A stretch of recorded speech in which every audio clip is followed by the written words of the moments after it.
बाहिर भावना शुद्ध हो, कुछ करने की न ठान। मैत्री आदि सब सबल कर, बंधन का न रहे निशान। अविद्या आदि सभी बंधनों की गहराई तक पहुंचने के लिए उनको पहचानना आवश्यक है।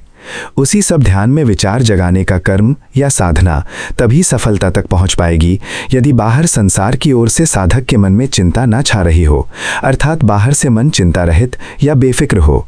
यदि ध्यान में आसन पर बैठे का मन बाहर की उलझनों या समस्याओं से घिरा रहा तो अंदर की पहचान खुलनी कठिन होगी। बाहर चिंतन तभी बना रहता है यदि बाहर या तो कोई खोटा कर्म बन गया या पुनः खोटा कर्म करने का भाव ही मन में खड़ा रहे। ये सब तब तक ही होता है जब तक कि अपना कुछ स्वार्थ बाहर के जगत में प्रबल हो या पुनः दूसरों से अपने को दुख होने पर दुखी मन मिथ्या करने कराने के भावों में ही ढुलकता रहे। यद्यपि ऐसा साधनारत साधना में लगने वाला बाहर भोगों के निमित्त तो किसी से भी नहीं उलझेगा। ये बाहर की उलझन तो प्रकृति वाले मन की होती है जो कि जन्म से जीव अपने साथ लाता है, परंतु तब भी दूसरों के दुख होने पर विपरीत द्रोह या वैर चिंतन के भाव मनुष्य में अवश्य बनकर व्यर्थ में ही मन को लपेटे रखते हैं, ध्यान विचार स्थिर नहीं रहने देते। ऐसी अवस्था में श्वास और प्राण शक्ति विक्षिप्त होने पर आसन भी नहीं डटता।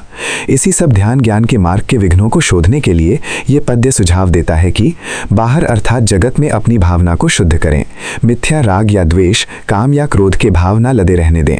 उत्तम भावना का नाम शुद्ध भावना है। यदि कहीं दुख में बदला लेने का या दूसरे का बुरा करने का भाव बने तो इस प्रकार के भाव को हटाकर उसके सुख में सुखी होने का मैत्री आदि भाव रचें। यही रचना शुद्ध भावना से कही गई है। परंतु ऐसा भाव बनाने से पहले मिथ्या या दुर्भाव द्वारा जो कुछ मिथ्या करने कराने का या संसार में मिथ्या कर्म का मन है उसे दबाने की सोचें। ऐसे मैत्री आदि 10 बलों के प्रबल होने पर बंधन का कहीं निशान भी नहीं रहेगा। ये सब मैत्री आदि बल ही शुद्ध भाव बनाएंगे। शुद्ध भाव बनाने का तात्पर्य ये है कि जो भाव संसार की उलझन में न पटक कर उलझन से बाहर निकाले।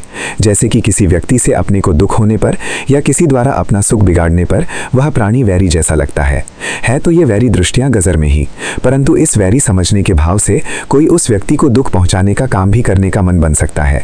अब ऐसी अवस्था में उस व्यक्ति को वैरी के भाव से देखने के स्थान पर यदि किसी ऐसे भाव में देखा जाए कि जिससे द्वेष या वैरी भाव की शांति हो, आगे बाहर संसार में उलझन न बढ़े, जिससे कि अकेले में भी हमारा मन उस वैरी भाव वाले कर्मों द्वारा हमें भी भय दिखलाए। जब आपका वैर भाव दूसरा व्यक्ति जानेगा या पहचानेगा तो वह भी आपको अपना शत्रु मानकर आपको दुखी ही करेगा। इस प्रकार शंका भय के स्थान पर आप भी सदा उलझें, अपने कल्याण का रास्ता कैसे चल पाओगे। ऐसी अवस्था में ये भी भाव की शुद्धि है कि वैर करने वाले को भगवान या ईश्वर की माया अपनी कठपुतली बनाकर नचाती है। उस बेचारे साधारण जीव का इसमें क्या दोष। ये भी भाव ही है, परंतु ये शुद्ध भाव है। शुद्ध भाव की रचना करने का नाम ही है शुद्ध भावना। यही सद्भावना सब स्थानों पर बनाए तो वह प्राणी संसार के मार्ग पर नहीं बहेगा, परमात्मा के मार्ग पर ही रहेगा। इसी प्रकार कोई भी छोटा मोटा दुखा पड़ने पर उसमें ये भाव बनाए कि भगवान दुख को सहन करने के लिए तपस्या का मौका दे रहे हैं। इसी प्रकार कोई सुख न मिलने पर समझें कि एक दिन तो शरीर न रहने से इसका सुख भी नहीं रहेगा। ऐसी भावना करें।